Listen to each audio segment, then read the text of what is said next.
Well, hello everyone, and welcome back. We are here today for a Goon story time. We know Paladin Chronomancer is an ultimate support class with its insane heals. However, when I was doing the review earlier on, which is coming very soon, so stay tuned for that, we uncovered this is not half bad at PvP either. So if you have no idea how this class works, a very important mechanic you need to know is when you use skill 4 and then use skill 2, you get a rapid damage over time that will apply to the enemy based on your current health. Likewise, if you're using skill 3 after skill 4, you get a rapid heal over time. Now, this is very interesting, and the first thing I thought after thinking all of that was let's take this into the PvP arena and see how it gets on. Not only are we going to get massive buff on our endurance, taking our health up to 25,000 plus, we also do some insanely big damage with that damage over time. In some battles, it's reaching 8,000 plus per tick. Now, obviously, throughout this video, we will throw in some examples of where things don't quite go to plan. That's often where people have pre-potted before entering a PvP room. If you're doing that, I have a question for you.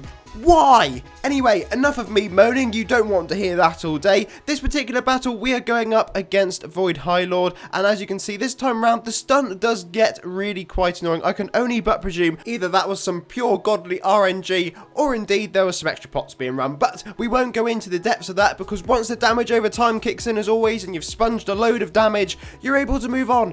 We then did have a very brief rematch, and I say brief because as you can see I didn't even move from the spot I spawned in on. Yami no Ronin, Yami no problem for Paladin Chronomancer. Yet again it's another one you can just stick a load of health on. You've got a constant heal coming off your skill 3 repeatedly. For those who are unaware, the class actually got buffed recently, and one of the things they changed was that skill 3 no longer deals the amount of heal depending on how many temporal rifts you currently have, so you don't even have to think about using skill 2 other than to charge up your skill 5 mini nuke. And talking of skill 5, that one actually restores your MP, so you're not really going to be running out of mana too often. Some of these battles that I'm going to show you I actually really enjoyed. The ones that went on a bit longer and kind of got your brain thinking were actually really quite fun. Next up, our next challenger was our Lord of Order, and this one is literally the exact same story. Now, this is someone using the sprinting around tactic. However, if it was me using the sprinting around tactic, I'd probably running a little bit further away.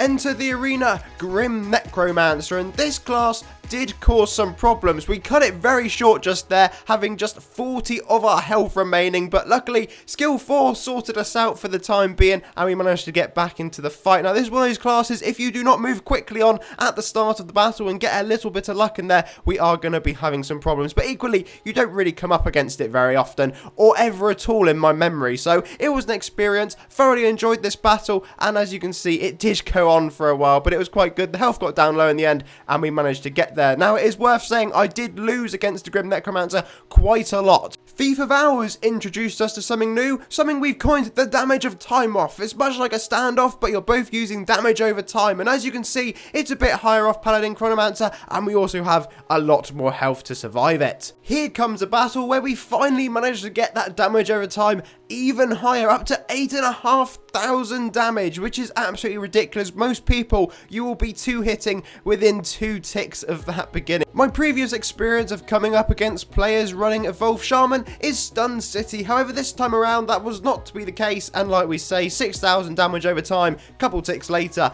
all is done and dusted. Most of the time, beating a Void High Lord wasn't too much of a challenge because you can sponge a lot of the damage it deals. However, if that stun does get enabled, then you are in for a little bit of trouble, and that is one of those battles that you could end up losing. It is always nice to be given a run for your money though, as we are going to be seen yet again with our next Void High Lord. This time around, the stun mechanic doesn't kick in till the latter part of the fight, so by then we've managed to get into some kind of groove with it all. When your heal over time vanishes, you do start to become a little bit more vulnerable in the middle part of a long haul battle. However, fortunately for us, Holy Vow, our skill 3, only has a 5-second cooldown, so you can keep spamming yourself with heals. That's the same also when you're doing ultra battles, because that's the other thing you'll be using this class for. Mecha Jouster was up next, and this one again, as soon as you start to get in that damage over time, and in this case, get some kind of mini nuke away. That was all the battle needed in the end. I keep on referring to skill 5 as just the mini nuke, and that is primarily because that's all it does. It's never going to be doing a mass amount of damage unless you're being buffed by loads of different supports, because this one is not a soloing chrono, so it's not built for that purpose, but it still runs exactly the same. 4 stacks of Temporal Rift,